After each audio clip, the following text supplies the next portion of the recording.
Hola, bienvenidos. Esto es En Trending.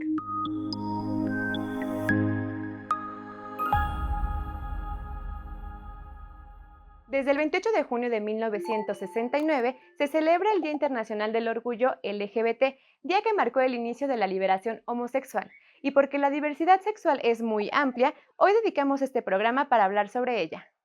Conoceremos el significado de las siglas LGBTI+ y a su comunidad. Y en el reportaje hablaremos del origen del movimiento, así como la discriminación que han sufrido por largos años. La UNAM apoya la diversidad sexual y veremos de qué manera. Y en la entrevista aprenderemos el significado de identidad de género y orientación sexual. Y para comenzar, ¿te has cuestionado qué es la diversidad sexual y cuánto es lo que abarca? Veámoslo en un minuto. Hablando de sexualidad, desde nuestra infancia hay cosas que han marcado nuestra educación. Azul para los niños, rosa para las niñas. Las niñas juegan con muñecas y los niños con carritos.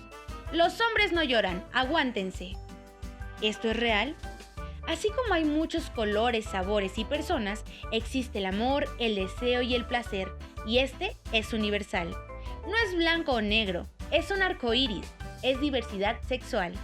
Según la CONAPRED, la diversidad sexual hace referencia a todas las posibilidades de asumir, expresar y vivir la sexualidad, así como asumir identidades y preferencias sexuales. Es el reconocimiento de que todos los cuerpos, todas las sensaciones y todos los deseos tienen derecho a existir y manifestarse. Es decir, ¿con qué me identifico? ¿Cuál es mi orientación sexual? La cual hace referencia al deseo afectivo que se describe con las siglas LGBTQI+, y que a la vez está vinculada con la identidad sexual, que se basa en la construcción y autodeterminación en relación con el cómo el ser humano se comprende y piensa sobre sí mismo, y qué es lo que quiere proyectar. Nadie tiene derecho a molestar a nadie por nuestros gustos, nuestras prácticas o identidad. Somos distintos y merecemos hacer un mundo posible y justo para todos y todas. La historia de las siglas LGBTI+ comienza desde antes de 1980. Cada una de ellas tiene un significado y trasfondo diferente. Todas forman parte de la diversidad sexual y en la siguiente nota su misma comunidad nos acerca a ellas. Soy Alitzel Hernández, soy lesbiana y soy parte de la diversidad sexual. Soy Gustavo Jiménez, soy homosexual y formo parte de la diversidad sexual. Soy Dana, soy bisexual y formo parte de la diversidad sexual. Yo soy Sofía, soy trans y soy parte de la diversidad sexual. Mi nombre es Ari Barrios, soy intersexual y soy parte de la diversidad. Soy Efraín Morales Ortiz, soy asexual y formo parte de la diversidad. Soy Gita Stolfi, soy una persona pansexual y soy parte de la diversidad. La historia detrás de las siglas LGBTTIQAP comienza en 1980 con un movimiento social que exigía la legalización de la homosexualidad, principalmente para personas gays, pero fue cuando grupos de mujeres lesbianas se hicieron presentes para exigir lo mismo, lo que dio vida al activismo GL. Para el 2007, ya se había incluido la letra T de transexual, transgénero y travesti, y la letra B de bisexual. Actualmente las letras I, Q, A, P también forman parte de estas siglas, incluido el símbolo más, que hace referencia a todas las orientaciones, preferencias sexuales, identidades y expresiones de género o condición biológica. Las primeras letras LGB hacen referencia a la orientación sexual. La L representa el grupo de lesbianas, mujeres atraídas por su mismo género. G representa a los hombres gay atraídos por personas de su mismo sexo. Y la letra B representa personas bisexuales atraídas por ambos géneros. Las primeras dos letras T hacen referencia a la identidad de género, transexual, a quien biológicamente no corresponde a su preferencia sexual, nació con genitales masculinos o femeninos, pero no se siente identificado y se somete a tratamientos químicos o cirugías para poder cambiarlo. La segunda T de transgénero tampoco se siente identificado con su cuerpo u órganos sexuales, pero decide cambiar por decisión sin modificaciones físicas. Pues soy una chica trans,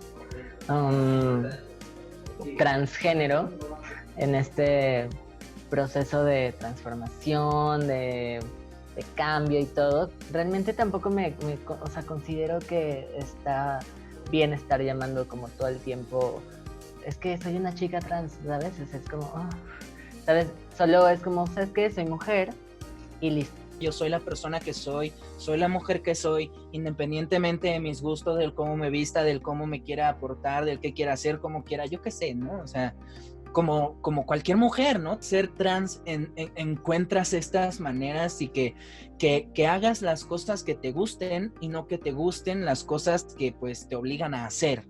La tercera T hace referencia a una expresión de género travesti. Es quien decide vestirse y expresarse diferente al género que es, pero no necesariamente tiene preferencia sexual hacia alguien de su mismo género. La letra I corresponde a características biológicas, es decir, intersexual, que identifica a personas que nacen con combinación de características biológicas femeninas y masculinas.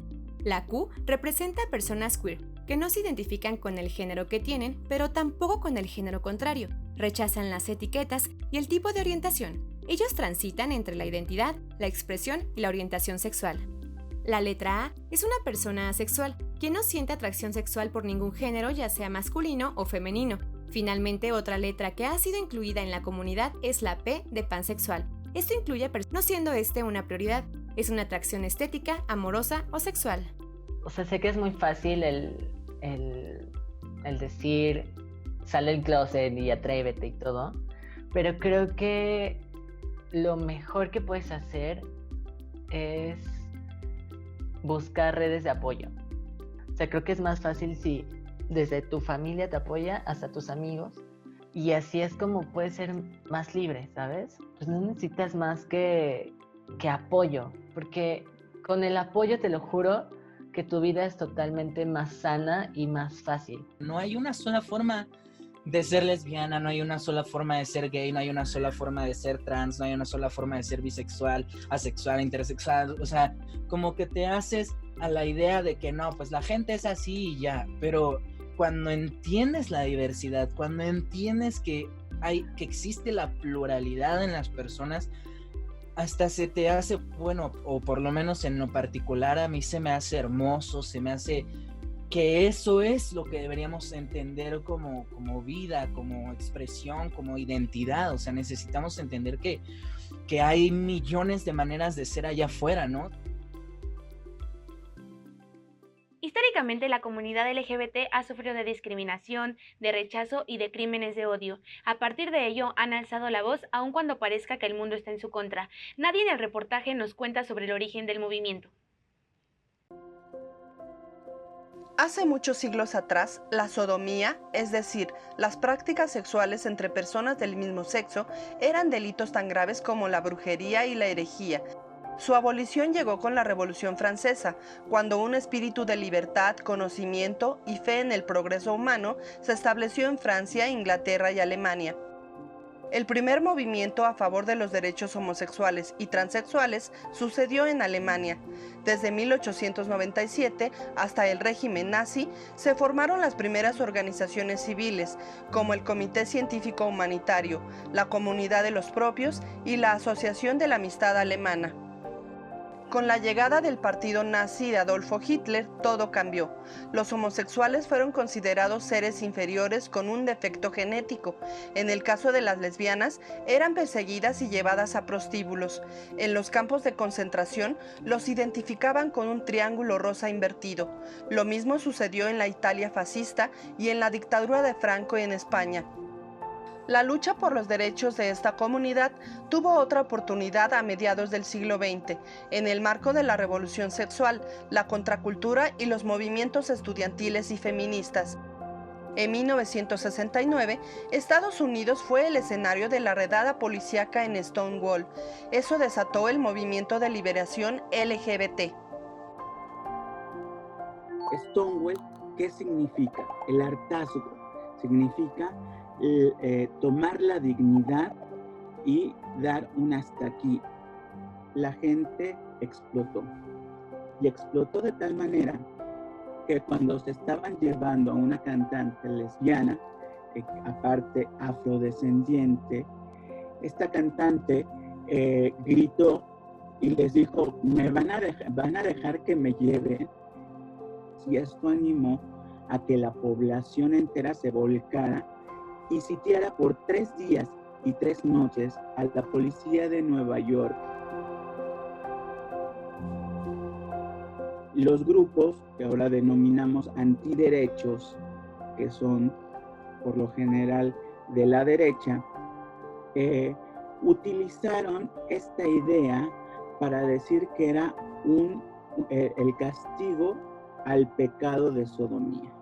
¿Sí? Y con esta idea del castigo empezaron de nuevo una cruzada contra la sexualidad.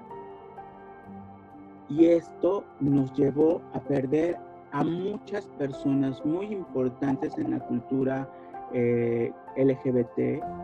Tras la epidemia del SIDA, el movimiento fue más libre y abierto. Hubo mayor conciencia y conocimiento del respeto a sus derechos al apoyarse en estudios científicos que bloquearon la idea de la homosexualidad vista como enfermedad.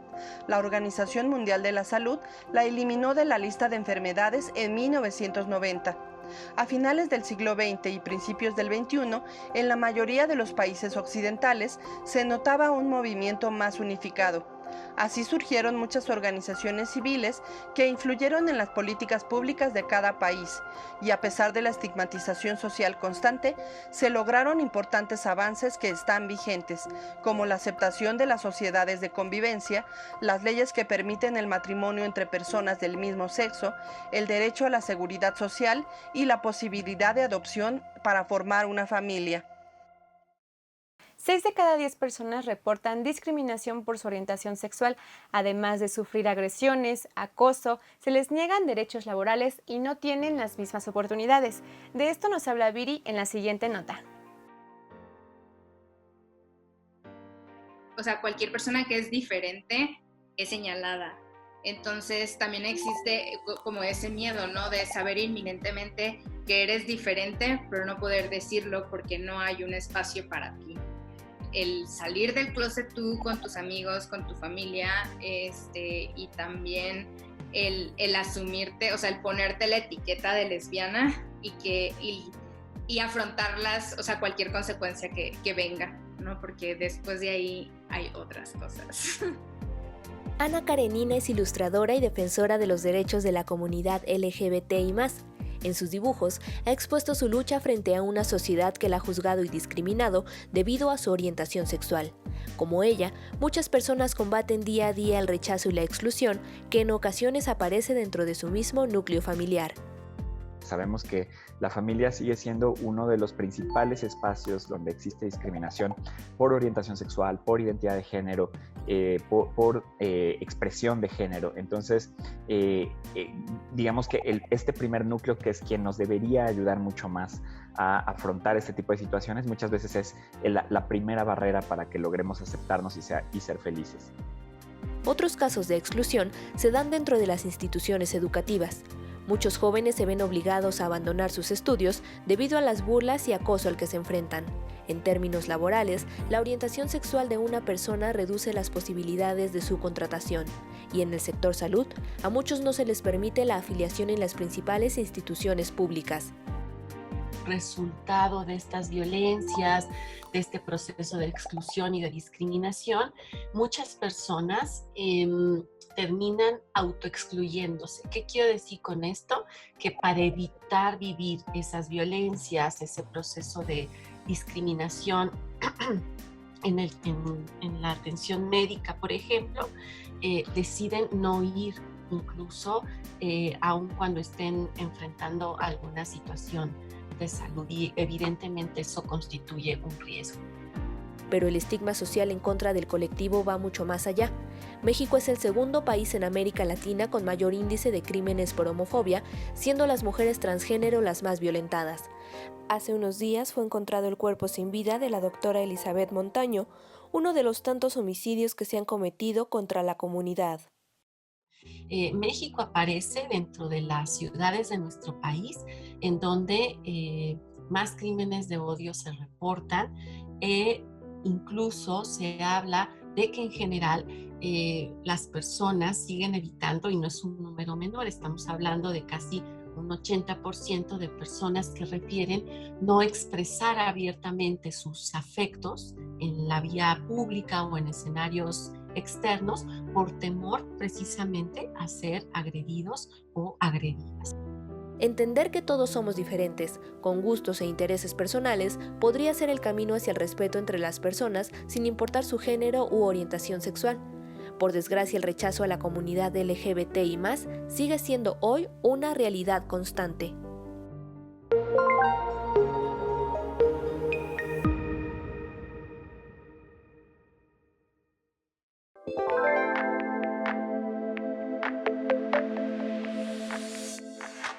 Aún hay muchísimas cosas que tenemos que replantearnos y poner sobre la mesa. Por eso la UNAM, a través de la Coordinación Universitaria para la Igualdad de Género, está preparando un seminario para las mismas autoridades de la máxima casa de estudios. Vayamos con Yadira, ella nos contará un poco más.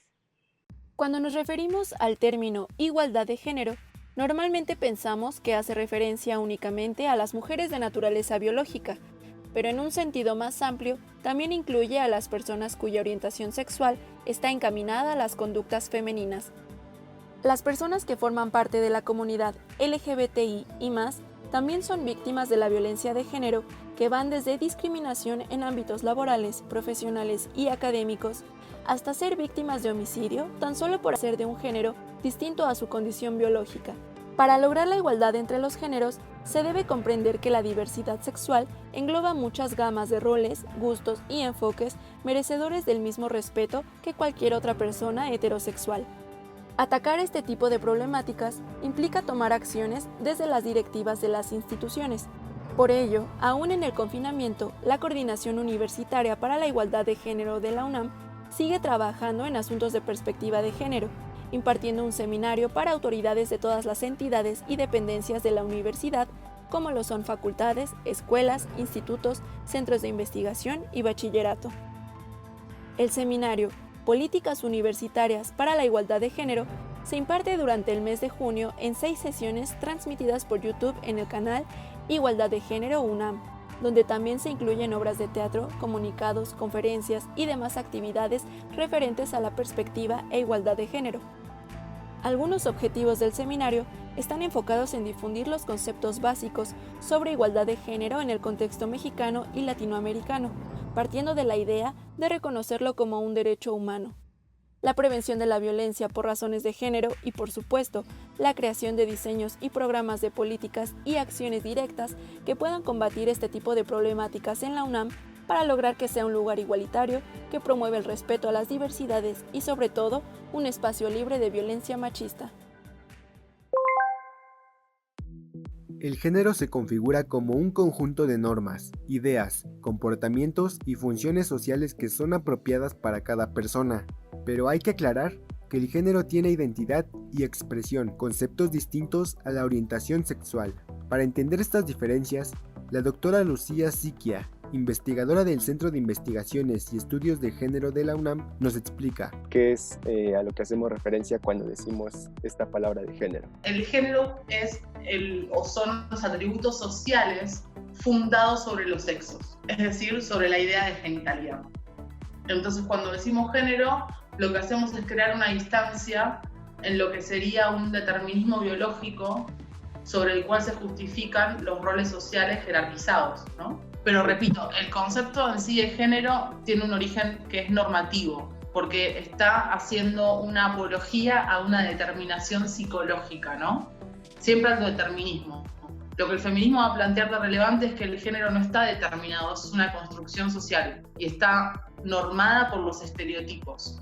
Habitualmente solamente hombre y mujer, pero en identidad de género, ¿qué tanto o a qué nos estamos haciendo referencia con que hay más que solo esta clasificación binaria? Hoy nos encontramos en un escenario donde tenemos categorías que no solamente remiten a los criterios varón-mujer, sino que hay personas que se identifican como no binarias, género fluido, y son otras identidades que no están determinadas por los criterios varón-mujer. Si bien parten de esos criterios para decir no me identifico con esto, ¿no?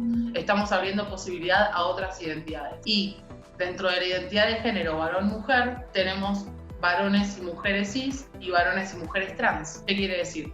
Las personas cis, el prefijo cis es el usado por las personas que nos continuamos identificando con el género que nos asignan al nacer.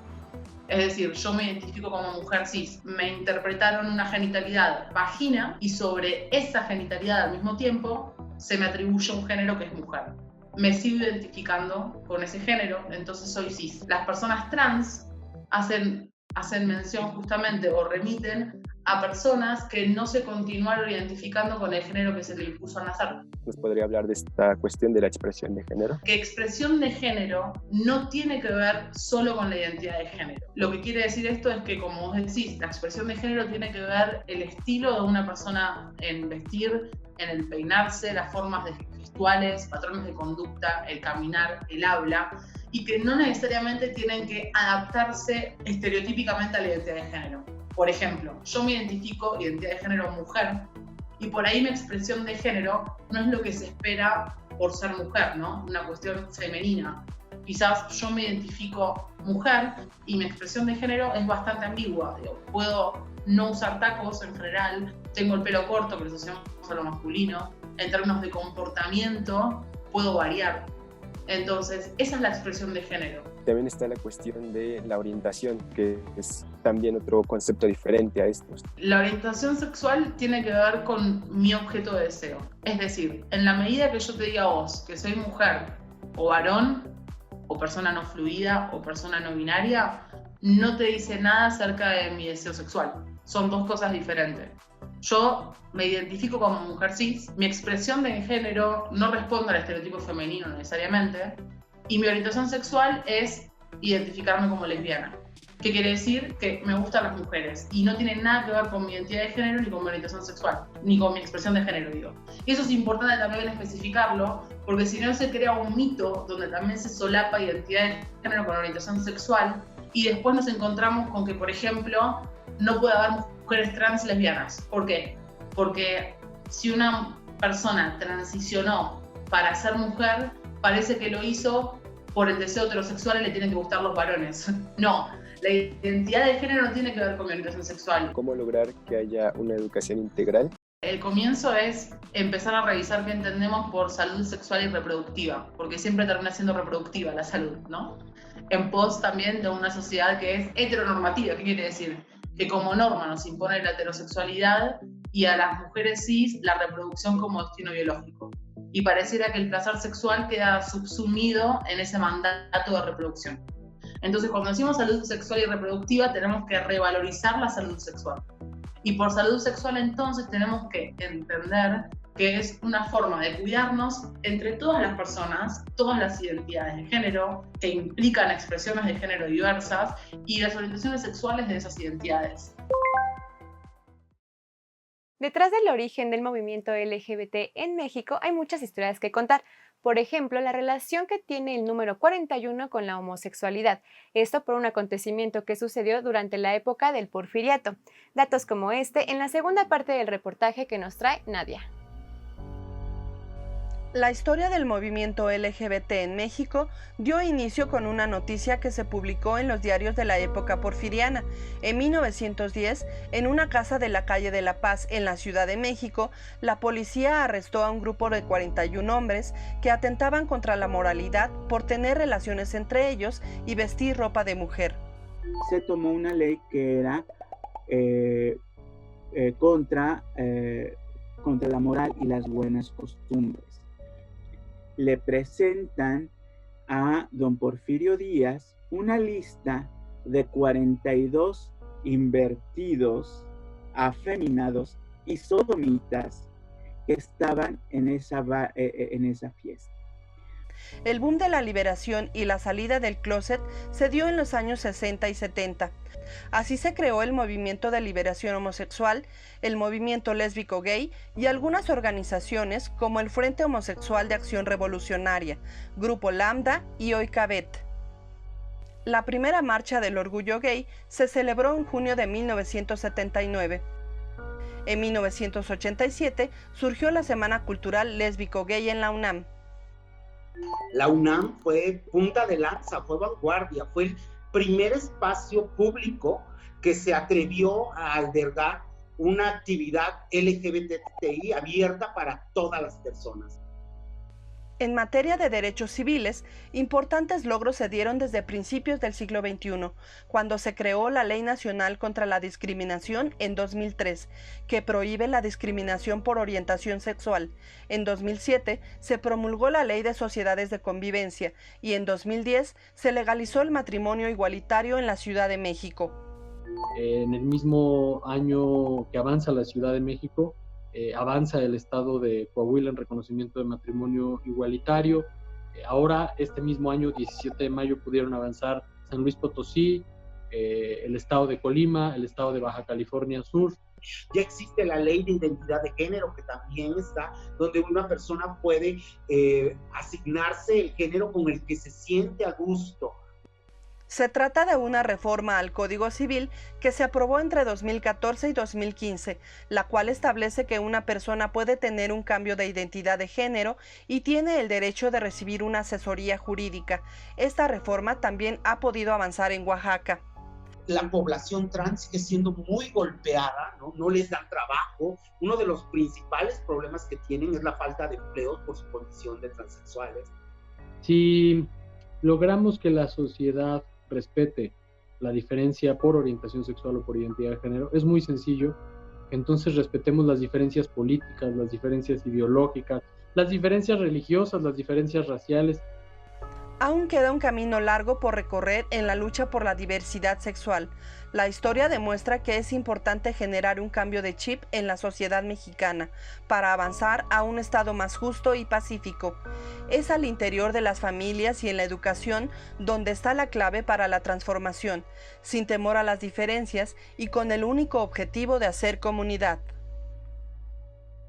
La comunidad LGBT no está sola y tampoco es tarea solamente de ellos, por eso hay muchas organizaciones y fundaciones civiles que los apoyan y que nos ayudan a todos. Adrián nos cuenta un poco más de estas fundaciones. En los últimos años, las organizaciones LGBT en México y el mundo han ido en aumento. Agencias locales, estatales, federales, organizaciones comunitarias, se han enfocado cada vez más en las necesidades y derechos de lesbianas, gays, bisexuales y transgénero. Muchas de esas organizaciones ofrecen ayudas a personas LGBT que han sufrido años de opresión y discriminación. En las recomendaciones de esta semana te compartimos algunas de las asociaciones que ofrecen asesoría y apoyo. En primer lugar, se encuentra el Consejo Nacional para Prevenir la Discriminación, CONAPRED. Si fuiste víctima de discriminación por tu identidad u orientación sexual por parte de alguna persona o algún funcionario federal, esta organización gubernamental se encarga de recibir y resolver las quejas. Para recibir atención, puedes llenar un formulario en línea, a través de correo electrónico o acudir personalmente a las oficinas ubicadas en Dante número 14, Colonia Anzures, Delegación Miguel Hidalgo, código postal 11590, Ciudad de México. La Fundación Arcoíris, creada desde 1998, busca proteger los derechos de las personas que han sido discriminadas por su sexualidad y la representación de género. Su misión, un mundo más justo e igualitario. Cuenta conmigo. Esta organización de la sociedad civil quiere promover el respeto a la diversidad sexual, la salud sexual, la equidad de género y el reconocimiento de los derechos humanos. Una de sus aportaciones más valiosas son sus cursos para la autoaceptación. Las clínicas especializadas Condesa y Condesa Iztapalapa son parte del sistema de salud gubernamental, únicas en el país, con tratamientos psicológicos y hormonales gratuitos para el cambio de sexo, la población transgénero y transexual. Además de acceso a terapia hormonal, también ofrecen acompañamiento de psicólogos y psiquiatras durante el proceso. Aparte de este programa, brindan a cualquier persona servicios de detección y tratamiento de VIH y otras enfermedades de transmisión sexual. Estas organizaciones y organismos ofrecen servicios de atención y apoyo a personas de la comunidad LGBT, quienes por falta de información no saben a dónde acudir. Si tú lo requieres o conoces a alguien que lo necesite, no dudes en compartir estos datos. Hoy Hoy aprendimos sobre toda la diversidad sexual que existe en el mundo y ahora sabemos los retos que como sociedad debemos superar en este tema y entender que todos somos iguales y tenemos los mismos derechos y oportunidades sin etiquetas y sin importar quién decidamos ser. Por esta razón, pensemos que el mes del orgullo no se trata de solo un símbolo o una bandera de colores. Profundicemos un poquito más para así poder acabar con la discriminación que sufre la comunidad. Entendamos que la diversidad existe, que es natural y es hermosa. Y el día que aceptemos que todos tenemos los mismos derechos, será un mundo mejor para todos. Por hoy nos despedimos y nos vemos la próxima semana aquí en Trending.